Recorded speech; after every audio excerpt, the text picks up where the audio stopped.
नमः सिद्धेभ्यः।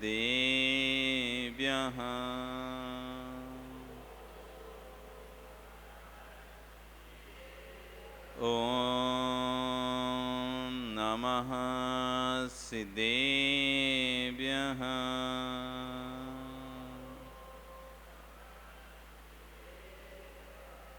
ॐ नमः सिद्धेभ्यः।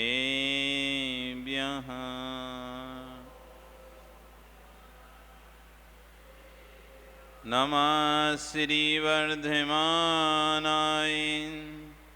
निर्धूते कलिलात्मने सालोकानां त्रैलोकानां यद्विद्यादर्पिणायते। नमो अरिहन्ताणं नमो सिद्धाणं नमो आयरीयाणं नमो वज्रायाणं नमो लोये सविशाहुणं। बोलिए अनंत अनंत से परमेष्टि भगवान की, आदिरम आदिनाथ भगवान की, वर्तमान शासन नायक महावीर भगवान की, आचार्य समद गोस्वामी महाराज की, आचार्य गुरु विश्व सागर जी महाराज की, अहिंसा में विश्व धर्म की।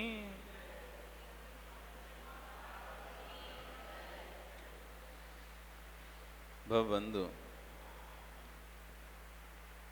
आचार्य भुवन समद गोस्वामी महाराज ग्रंथराज रतन कर्ण श्राप का आचार्य जी में सम्यक दृष्टि को प्राप्त होने वाले पदों की व्याख्या कर रहे हैं। पहले तो सम्यक दर्शन की दुर्लभता का वर्णन किया कि सम्यक दर्शन कितना दुर्लभ है। सम्यक दर्शन का महत्व बताया कि सभी व्रतों का सार है सम्यक दर्शन। सम्यक दर्शन है तो व्रत व्रत कहलाते हैं, नहीं तो व्रत व्रत संज्ञा को प्राप्त नहीं होगा। सम्यक दर्शन है तो तप तप संज्ञा को प्राप्त होगा, और सम्यक दर्शन नहीं है तो तप कुतप संज्ञा को प्राप्त हो जाता है। सम्यक दर्शन है तो ज्ञान ज्ञान संज्ञा को प्राप्त होता है, नहीं तो सम्यक दर्शन के अभाव में वही ज्ञान अज्ञान संज्ञा को प्राप्त हो जाता है, कुज्ञान संज्ञा को प्राप्त हो जाता है। सम्यक दर्शन है तो चारित्र चारित्र संज्ञा को प्राप्त होता है, नहीं तो सम्यक दर्शन के अभाव में चारित्र कुचारित्र खोटे चारित्र के रूप में है गिना जाता है। उसकी महत्ता को बताते हुए सम्यक दर्शन संपूर्ण व्रतों में महत्वपूर्ण भूमिका निभाता है। तीर्थंकर प्रकृति के बंध में भी 16 कारण भावनाएं बहा जाती हैं। तीर्थंकर प्रकृति का बंधक जीव भी 16 कारण भावनाएं बहाता है। तो 16 कारण भावना की सफलता भी सबसे पहले दर्शन विशुद्धि भावना से चालू होती है। जब तक दर्शन विशुद्धि नहीं है, जब तक सम्यक दर्शन नहीं है, तो शेष भावनाओं का कोई मतलब नहीं। चाहे वो साधु समाधि हो, चाहे बैया वृत्ति हो, चाहे स्वाध्याय हो, चाहे आचार्य भक्ति हो, शुद्ध भक्ति हो, प्रवचन भक्ति हो, वात्सल्य भावना, कोई भी भावना हो, उन 16 भावनाओं का महत्व तब तक नहीं है जब तक दर्शन विशुद्धि भावना नहीं। क्योंकि तीर्थंकर प्रकृति में 16 भावनाओं के साथ साथ कोई भी भावना है, 15 भावना से कोई भी एक भावना 2 भावना हो व्यक्ति को चलेगा, लेकिन दर्शन विशुद्धि जरूर होना चाहिए साथ में। 16 प्रकार की भावनाएं हैं तीर्थंकर बनने के लिए, इसमें एक कंपलसरी है। 16 में से किसी के पास 5 होंगी, किसी के पास 4 हों, किसी के पास 3 हो सकती, किसी के पास 2 हो सकती, किसी के पास 6 हो सकती हैं, किसी के पास 15 हो सकती हैं, लेकिन सब में कंपलसरी है तो दर्शन विशुद्धि जरूर साथ में होना। वो नहीं होगी तो फिर आप सोचोगे हम 2 और दूसरी ले रहे, दर्शन विशुद्धि छोड़ दे रहे। नहीं, दर्शन विशुद्धि तो कंपलसरी साथ में है। अब इसके बाद जितनी भी आप भावनाओं की भा सकते हैं वहां पर तीर्थंकर पादुल में बैठकर, वो भाएं तीर्थंकर प्रीति बंद होगा। लेकिन दर्शन विशुद्धि भावना से रहित होकर कोई भी तीर्थंकर प्रकृति बंद नहीं कर सकता। इस सम्यक दर्शन एक ऐसा है जो तीर्थंकर बनने में कारण बनता है। सम्यक दर्शन नहीं है तो कभी भी जीव तीर्थंकर प्रकृति का बंध नहीं कर सकता। सम्यक दर्शन नहीं है तो कभी भी तीर्थंकर नहीं बन सकता।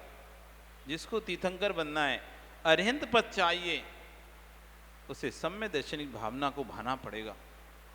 उसके महत्व को बताते हुए फिर बताया था कि सम्यक दृष्टि देवों में उत्पन्न होगा तो क्या उसको व्यवस्थाएं मिली जाएंगी, मनुष्य में उत्पन्न होगा तो चक्रवर्ती आदि के वैभव प्राप्त होंगे।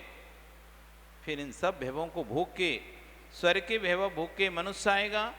सम्यक दशा इंसान मरण करके वो तेज विद्या को वर्तमान में धारण करेगा और मरण करके देवों में जब जाएगा, देव से मरण करके चक्रवर्ती आदि के सुख भोगेगा। फिर उन सुखों को भोगते भोगते दीक्षा लेकर अरिहंत पद को प्राप्त करेगा।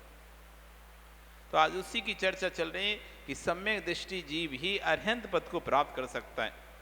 कोई और भी मिथ्या दृष्टि जीव चाहे कितना भी तपस्या कर ले, 9वें ग्रहवेग तक तो जा सकता है।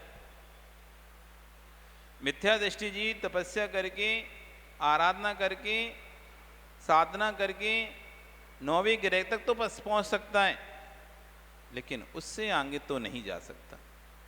उससे आगे अनुदेश, अनुत्तर, सर्वाण सिद्धि, सिद्धशिला, तनुवाद वाले सिद्धालय, अष्टम भूमि, यहाँ जो भी जाएगा वो सम्यक दृष्टि ही होगा, वो नियम से सम्यक दृष्टि होगा। मिथ्या दृष्टि का गमन है ही नहीं है। और जो इधर पहुंच गया है नियम से सर्वाण सिद्धि का, तो एक भव अवतारी रहता है। 5 अनुत्तर के में से 4 उनत्तर विमानों के 2 भव अवतारी ज़्यादा एक भव और लिया तो एक भव और ले सकते, नहीं तो उनको वो भी एक भव में मोक्ष चले जाएंगे। और एक और हाईजेस्ट रहे तो एक भव और, बस नियम से उनको मोक्ष जाना है। अनुदेश वाले भी 1-2 भव में मोक्ष चले, 2 भव में मोक्ष चले जाते हैं। तो ये सम्यक दृष्टि जीव है, नियम से मोक्ष जाएंगे और यहाँ आकर अरिहंत आदि पद को प्राप्त करेंगे। तो आज इसकी चर्चा कर रहे कि कौन है जो अरिहंत पद को प्राप्त करता है, और अरिहंत पद को प्राप्त करने के बाद उसे क्या वैभव प्राप्त होते हैं। इसकी चर्चा आचार्य गुण कहते हैं कि सम्यक दृष्टि जीव अरिहंत पद को प्राप्त करता है। उसके लिए श्लोक बोलते हैं, अमरासुर नरपति भी यमधर पति विष्णुत पादाम भोजा दृष्टिया सुनिश्चितार्था ब्रस चक्र धरा भवंती लोक शरण्या। अमरा, अमर, असुर और नरपति, जो सम्यक दृष्टि जीव होगा वो अमर से यानी देवों के द्वारा जब अरिहंत बन जाएगा, दीक्षा लेगा, सम्यक दृष्टि जब दीक्षा लेगा और साधना करेगा तो क्या बन जाएगा, अरिहंत बन जाए। अरिहंत जैसे ही बनेगा तो करें अमर, असुर, नरपति। अमर, असुर, नरपति। अमर मतलब होता है कौन, देव। असुर, अमर वाले वैमानिक देव। असुर यानी भवनवासी, वेंतर, जोशी, ये देव। और नरपति यानी चक्रवर्ती, मनुष्यों का स्वामी, संपूर्ण मनुष्य। ये 3 99 लोगों हो गए इसमें। जो अरिहंत परमेष्ठी 100 इंद्रों से बंधित होते हैं। कितने इंद्रों से बंधित होते हैं? 100 इंद्र। इंद्र मतलब होता है एक एक समुदाय का एक एक मुख्य व्यक्ति ले लिया। भय माने कौन से? 24 इंद्र ले लिए। बेतरवासियों से 32 इंद्र ले लिए। जो भवनवासियों से 40 इंद्र ले लिए और ज्योतिषियों से 2 इंद्र ले लिए। भवनवासी के 40 इंद्र ले लिए, इंद्र पितृ मिला के 40 लोग जो मुख्य हैं। भवनवासी में 40 इंद्र, 20 इंद्र, 20 पितृ, ये मुख्य रहते हैं। बाकी सब इनके अधीनस्थ रहते हैं, सब चलते रहे। जैसे अभी समाज में 2 व्यक्तियों को मुख्य कर दिया था, अध्यक्ष, मंत्री, ये मुख्य कर दिया। हर समाज, जैसे आप कहीं मीटिंग में जाते हो, कहीं जब जहाँ पर सभी समाज इकट्ठे होती हैं तो आप क्या करते हो, एक एक समाज से, हर समाज से 2-2 व्यक्तियों को जो कि मुख्य हैं उनको इकट्ठा कर लेते हो।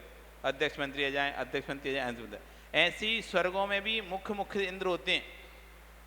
मुख्य इंद्र और मुख्य पितिंद्र होते हैं। अध्यक्ष, उपाध्यक्ष, जैसे अपने अध्यक्ष उपाध्यक्ष होते हैं, ऐसे इंद्र पितिंद्र होते हैं वहाँ स्वर्गों में। एक इंद्र होता है, एक प्रतिंद्र होता है, एक इंद्र होता है, एक प्रतिंद्र होता है। तो किसी स्वर्ग में दो इंद्र होते हैं एक ही स्वर्ग के, और दो प्रतिंद्र होते हैं। जैसे अभी अपने यहाँ एक अध्यक्ष हो गए, एक कार्य अध्यक्ष हो गए, दो अध्यक्ष हो गए, ठीक है ना। ऐसे ही वहां पर दो इंद्र, दो प्रतिंद्र, दो इंद्र, दो प्रतिंद्र। तो 10 प्रकार के भेद हैं भवनवासियों में, 10 भेद हैं। 10 प्रकार के भवनवासी देव होते हैं। कितने प्रकार के? 10 प्रकार के भवनवासी देव होते हैं। उन 10 प्रकार में एक एक प्रकार में दो इंद्र, दो प्रतिंद्र होते हैं। भवनवासी के 10 भेद होते हैं। असुर कुमार, नाग कुमार, विद्युत कुमार, सुपर्ण कुमार, अग्नि कुमार, देव कुमार, अग्नि, भवनवासनो, सुर, नाग, विद्युत, सुप्राग्नि, बातस, तनितो, दधि, दीप, दुख कुमारा, बात कुमार, स्तन कुमार, दधि कुमार, दी कुमार, दिक कुमार। ऐसे करके 10 प्रकार के भेद भवनवासियों में पाए जाते हैं। और एक एक भवनवासी के जो भेद हैं उसमें दो इंद्र और दो प्रतिंद्र मुख्य होते हैं। असंख्यात असंख्यात देव होते हैं एक एक भवन में। एक एक इंद्रों के असंख्यात, एक एक भवनवासियों में अनंता असंख्यात असंख्यात देव रहते हैं। देवों की संख्या असंख्यात है, लेकिन उनमें से मुख्य दो इंद्र और दो प्रतिंद्र। ऐसे 10 वेदों के कितने हो गए? 40। बेंतर देवों के 8 मुख्य वेद हैं। बेंतर, किन्नर, किमपुरुष, महोरा, गंधर्व, यक्ष, राक्षस, भूत, पिशाच, ये 8 वैरायटी है बेंतर देवों में। उन 8 वैरायटियों में से एक वैरायटी में दो इंद्र, दो प्रतिंद्र। तो 8 चौको 32 मुख्य हो गए, यानी 16 इंद्र और 16 प्रतिंद्र हो गए। ज्योतिषियों में दो ही इंद्र, एक इंद्र एक प्रतिंद्र। चंद्रमा इंद्र, सूर्य प्रतिंद्र। चंद्रमा इंद्र, सूर्य प्रतिंद्र, ये दो। तो यहां से दो, भवनवासी के 40, बेंतरवासी के 32, चंद्रमा और सूरज 2। वैमानिक स्वर्गों में 16 स्वर्ग हैं। 16 स्वर्ग का भार 12 इंद्रों के ऊपर है। स्वर्ग 16 हैं और इंद्र कितने हैं? 12। बीच के इंद्रों को 2-2 स्वर्ग संभालना पड़ता है। बीच के 4 इंद्रों को क्या करना पड़ता है? 2-2 स्वर्ग का भार है। स्वाधर्म का स्वतंत्र स्वाधर्म संभालता है। ईशान स्वर्ग को स्वतंत्र ईशान स्वर्ग ईशान इंद्र संभालता है। सानत को स्वयं सानत इंद्र संभालता है। स्वधर्म ईशान, सानत, महेंद्र स्वर्ग को महेंद्र इंद्र संभालता है। ये 4 स्वर्ग, 4 इंद्र स्वतंत्र संभालते हैं और इनके एक एक प्रति इंद्र होते हैं। फिर ब्रह्म ब्रह्मोत्तर दोनों स्वर्गों को एक ही इंद्र संभालता है। लांतप, कापिष्ट दोनों स्वर्गों को एक ही इंद्र संभालता है। शुक्र, महाशुक्र इन 2 स्वर्गों को एक ही इंद्र संभालता है। सौधर्म, ईशान, सानत, महेंद्र, ब्रह्मोत्तर, लांतप, कापिष्ट, शुक्र, महाशुक्र, सतार, सहस्रार, इन 2 स्वर्गों को एक इंद्र संभालता है। यानी बीच के 8 स्वर्गों के 4 इंद्र, नीचे के 4 स्वर्गों के 4 इंद्र, बीच के 8 स्वर्गों के 4 इंद्र, 4 दूनी 8। फिर आणत, प्राणत, आणत का 1 इंद्र, प्राणत का 1 इंद्र, आरण प्राण आरण का 1 और अच्युत का 1।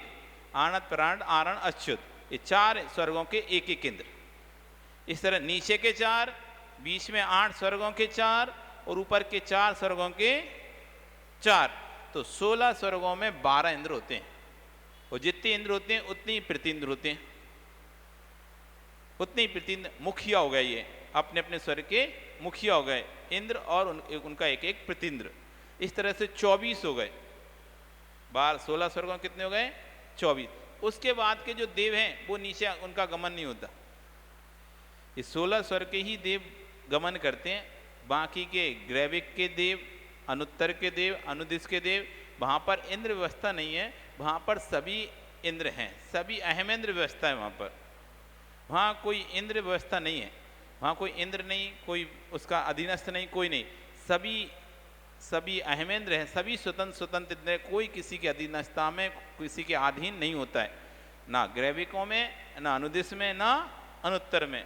इसलिए वहाँ पर कोई इंद्र नहीं है। और ना वो कहीं जाते हैं, वो अपनी स्वर्ग में ही रहते हैं, अपनी जगह पर रहते हैं। ना कोई तीर्थंकर कल्याणक में जाते हैं, ना कहीं, अपनी स्वर्ग में आराम से स्वाध्याय अध्ययन आदि करते हैं। जो भी भोग भोगना होता है, जो करना है अपनी स्वर्ग में करते रहते हैं।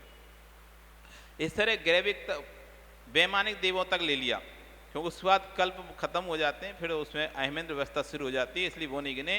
तो 16 स्वर्गों के 24 इंद्र, ज्योतिषों के 2 इंद्र, 16 और 2 18 12, 24 और 2 26, फिर 32 बेंतर वासियों के 32, 26 और 32 कितने होते हैं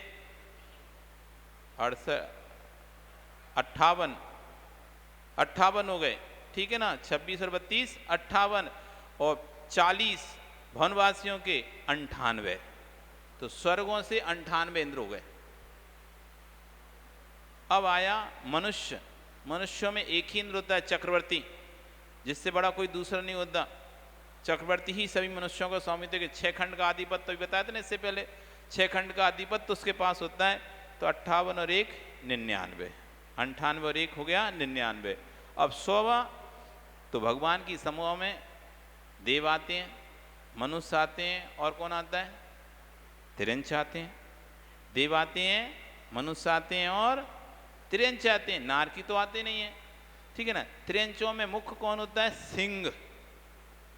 तिरंचों में मुख्य किसको कहा जाता है, सिंह को कहा जाता है। सिंह से जैसा ताकतवर बलशाली, क्योंकि जंगल का राजा कौन, शेर।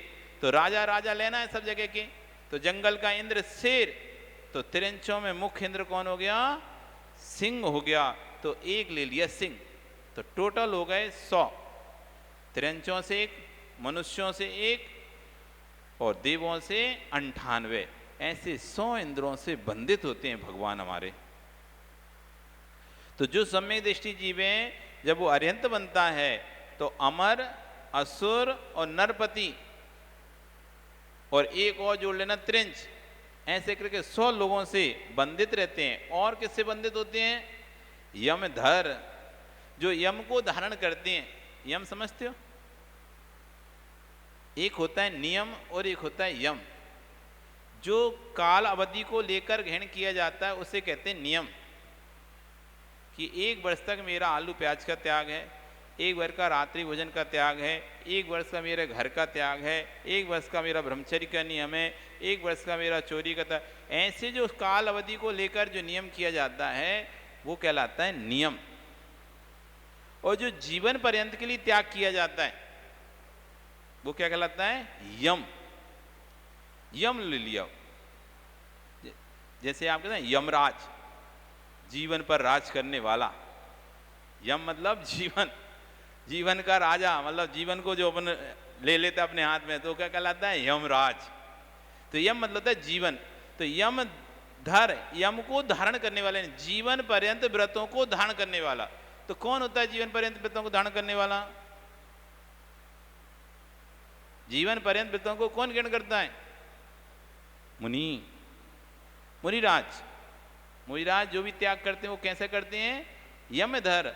उन्होंने ग्रह का त्याग किया, यमधर। उन्होंने 5 पाप का त्याग किया, यमधर।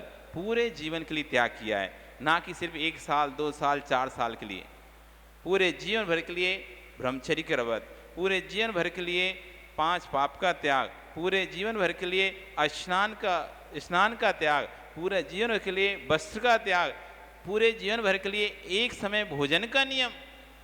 तुमसे तो 10 दिन 1 महीना करवा दो तो फिर तो हल्ला कर दो, हम 1 महीना देखो एक आसन कर रहे हैं, हमारे 16 कांड चल रहे हैं, 1 महीना हो गए, 6 महीना हो गए, 2 महीना हो गए, हम देखो 2 महीने से खाना नहीं खा रहे, एक ही टाइम खा रहे। तो आपकी तो थोड़ा सा भी आप 1 महीना 2 महीना 10 दिन कर लो तो पूरे में हल्ला कर दोगे। इनका तो यम ही होता है, यम धरें, जीवन पर्यंत के लिए ही 1 वर्ष 1 टाइम का भोजन हो गया इनका, 1 बार पानी 1 बार भोजन, उसमें भी आ जाए अंतराय तो ना भोजन ना पानी। तो यमधर, यम को धारण करते हैं। अचीलक यम है, केसलों, जीवन भर के लिए किसी से भी अपने बाल को नाई से या कैंची से या उस तरह से नहीं कटवाएंगे, जब भी केस उखाड़ेंगे तो अपने हाथ से उखाड़ेंगे, ये यम हो गया। अथवा किसी से सहयोगी स्वयं से नहीं बनेगा तो किसी दूसरे साथी से सहयोगी से तब भी हाथ से निकलवाएंगे, उससे कैंची या उस तरह से नहीं करवाएंगे। अब चाहे उसमें कितना भी दर्द हो, कुछ भी हो, ये यम है इनके। तो यमदर, जिनके आगे कौन कौन झुक रहा है? अमर, असुर, नरपति। अमर, असुर, नरपति और त्रिंच भी ले लो। ऐसे 100 इंद्र जिनके आगे झुकते हैं। और कौन झुकता है जिनके आगे? यमधर, जो यम को धारण करने वाले संयमी तपस्वी मुनिराज हैं, वो भी जिनके आगे नतमस्तक होते हैं। यमधर पति, यम को धारण करने वाले पति, चा से त्रिंच, और क्या करते हैं? नुत, नुत यानी नमस्कार करते हैं। किसको? पादाम भुज, अम्भुज यानी कमल, पाद रूपी कमल को, चरण कमलों को, कि जिनके चरण कमल पर अमर, असुर, चक्रवर्ती, त्रियंच, मुनि, संयमी सब जिनके चरण कमल पर नमन करते हैं, जिनके चरण कमल को नमस्कार करते हैं। और क्या करते हैं? ब्रश, और वो कैसे होते हैं? ब्रश चक्रधरा। ब्रश मतलब होता है धर्म, धर्म चक्र को धारण करने वाले होते हैं, जिनके विहार में धर्म चक्र आगे आगे चलता है। और जो लोक शरण्या, संपूर्ण लोक को शरण देने वाले होते हैं, ऐसे चक्रवर्ती, ऐसे अरिहंत पद को दृष्टिया सुनिश्चितार्था, जिसकी दृष्टि निश्चित है, अर्थात जो सम्यक दृष्टि जीव है, ऐसा व्यक्ति इस अरिहंत पद को प्राप्त करता है। जिस पद को प्राप्त करने के बाद क्या होता है? देव, सुर, असुर सब चरणों में नमस्तक, मनुष्य, मुनि, त्रियंच सब चरणों में नतमस्तक हो जाते हैं, जो धर्म चक्र को धारण करते हैं और तीनों लगत के जीवों को शरण देने वाले होते हैं, जिनके पास आते ही परस्पर में व्यवहार रखने वाले जीव भी अपना वैर भाव भूल जाते हैं। इसलिए भगवान की सभा का नाम सबों शरण सभा है। जैसे आप इस सभा का नाम क्या देते हैं? धर्म सभा। आपसे कोई पूछे कहाँ जा रहे हैं? प्रवचन सभा में जा रहे हैं अथवा धर्म सभा में जा रहे हैं। लेकिन भगवान की जो सभा है उसका नाम है समव शरण सभा, अर्थात जिसमें सभी लोगों को समान रूप से शरण है। कोई भेदभाव नहीं है कि कोई छोटा है, कोई बड़ा है, कोई ऊंचा है या कोई नीचा है, कोई तिरंच है या मनुष्य है या देव है। कोई स्पेशल फैसिलिटीज नहीं है वहाँ पे, सबके लिए एक समान शरण है। वहाँ पर सब एक समान वैर भाव भूलकर एक साथ एक समानता से बैठते हैं। इसलिए समव शरण, सम है शरण जहाँ पर सबको मिलती है, जहाँ समानता से शरण, कि मित्र हो या शत्रु, ऐसा वहाँ पर भेद नहीं है कि शत्रु आएगा तो उसको शरण नहीं मिलेगी, मित्र आएगा तो उसको शरण मिलेगी, ऐसा कुछ भी नहीं वहाँ पर। वहाँ तो प्राणी मात्र के लिए, चाहे मनुष्य आए, त्रियंच आए, देव आए, कोई भी जीव आए, मित्र आए, शत्रु आए, उपसर्ग करने वाला आए या उपसर्ग हनन करने वाला आए, जिसने उपसर्ग दूर किया था चाहे वो संवत्सरण में पहुंचे और जिसने उपसर्ग किया था चाहे वो संवत्सरण में पहुंचे, सबके लिए समानता का जहां पर व्यवहार किया जाता है वो कहलाती समव शरण सभा। इसलिए भगवान की सभा का नाम क्या है? समूह। इसलिए भगवान का समोषण लग गया। मुनिराज की धर्म सभा होती है, मुनिराज की प्रवचन सभा होती है, मुनिराज की समोषण सभा नहीं होती। मुनिराज की क्या होती है? धर्म सभा होती है, प्रवचन सभा होती है, लेकिन भगवान की धर्म सभा प्रवचन सभा नहीं होती। हाँ, समूह शरण सभा होती है, जहाँ पर सब जीवों को समान रूप से शरण प्राप्त होती है। तो लोक शरण्या, लोक के सभी जीव जिनके पास शरण को प्राप्त करते हैं, जो प्रस चक्र को धारण करने वाले होते हैं, ऐसे धर्म की ध्वजा को आगे बढ़ाने तीर्थंकर होते हैं। दृष्टा सुनिश्चार्था, जिसकी दृष्टि सुनिश्चित अर्थ को प्राप्त कर चुकी, अर्थात जो सम्यक दर्शन को प्राप्त कर चुके हैं, ऐसा जीव आगे चल के अरिहंत पद को प्राप्त करता है। अब आप देख लो, यदि आपको भगवान बनना है, अरिहंत बनना है, तो फिर यहाँ पर आपको सम्यक दर्शन को प्राप्त करना पड़ेगा। यहाँ पर दर्शन विशुद्धि आदि भावनाओं द्वारा करता हूँ तीनों प्रकार के सम्यक दर्शन, किसी भी सम्यक दर्शन जो कर्म भूमि मानव केवली शुद्ध केवली पाद मूल में 4वें गुणस्थान से लेकर 8वें गुण संबंध किसी भी गुणस्थान तीन प्रति बंद करता है, उस समय अपाय विषय नाम का ध्यान करते हुए तीर्थंकर भावना विशेष सराग परिणाम होते हैं। वे परिणाम तीर्थंकर प्रतीक बंध का कारण होते हैं।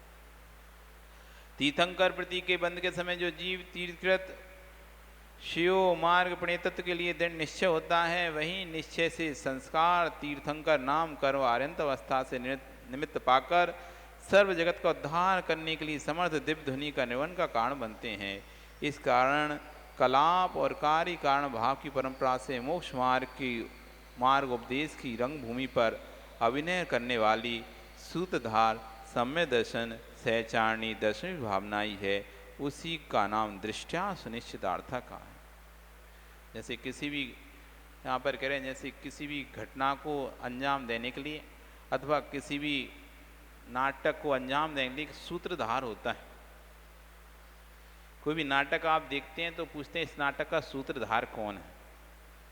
कोई भी घटना होती है, घटना घटती है तो आप पूछते हैं इस घटना का सूत्रधार कौन था। सूत्रधार मतलब जिसने घटना पूरी बनाई। करने वाला कोई हो सकता है, पात्र बनाने वाले कोई और हो सकते हैं, मंच पर अभिनय करने वाले पात्र कोई और हो सकते हैं, लेकिन इस सबको के पीछे जिसका मास्टर माइंड था, ऐसा सूत्रधार कौन है।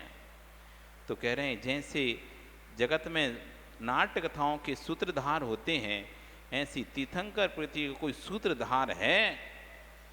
तीर्थंकर बनने कोई सूत्रधार है, मोक्ष का कोई सूत्रधार है, तो उसका नाम है सम्यक दर्शन। इसलिए कहा सुनिष्ठा दृष्टिया सुनिश्चितार्था, जिसकी दृष्टि सुनिश्चित अर्थ को प्राप्त कर चुकी है, वह सम्यक दृष्टि जीव ही इन सभी पदों को प्राप्त कर सकता है। देवों के उच्च पद हों, चाहे मनुष्यों के उच्च पद हों, या फिर अरहंत अवस्था का उच्च पद हो, ये सभी पद किसको प्राप्त होते हैं? सम्यक दृष्टि जीव को प्राप्त होते हैं। इस तरह भगवान की भक्ति करने वाला जीव, भगवान की आराधना करने वाला जीव अब अरहंत पद को प्राप्त कर चुका है। अब अरहंत के पद के बाद अब कौन सा पद प्राप्त करेगा, इस बात की चर्चा आचार्यगण कल करेंगे। यहाँ पर कि पहले उन्होंने मनुष्य से स्वर्ग में भेजा, वहाँ उच्च देव बनाया, वहाँ से स्वर्ग से नीचे आकर मनुष्यों में उत्तम वैभव प्राप्त कराया, चक्रवर्ती आदि पद प्राप्त कराया। चक्रवर्ती का भोग भोग कर जब सम्यक दृष्टि जीव दीक्षा लेता है तो अरहंत पद को भी प्राप्त कर लेता है।